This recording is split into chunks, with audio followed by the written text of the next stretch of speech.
गाव परिसरामध्ये आम्हाला या निसर्गाचं असं एक सौंदर्य लाभलेलं आहे. आमचा हा निसर्ग हा अजिंठा डोंगर रांगामध्ये आहे. या निसर्गाचा आनंद घेण्यासाठी पर्यटक लांबून लांबून खूप लांबून लांबून येत असतात. ज्या निसर्गाचा आनंद घेण्यासाठी पर्यटक येत असतात त्यामध्ये हा धबधबा खूप प्रसिद्ध आहे, ज्याला ढोलकीचा धबधबा म्हणतात. आणि हा धबधबा याच्यामध्ये मराठवाड्यातील पाणी जे खानदेशच्या भूमीवर येऊन भूमी पवित्र करतं त्याचा आनंद घेण्यासाठी हे निसर्गप्रेमी आपल्या परिसरामध्ये येत असतात.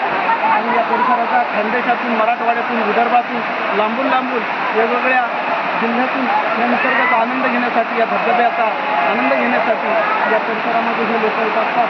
याचा आनंद खूप घेण्यासाठी आपणही या निसर्गाचा आनंद घेण्यासाठी यावा अशी आमची तुम्हाला विनंती आहे.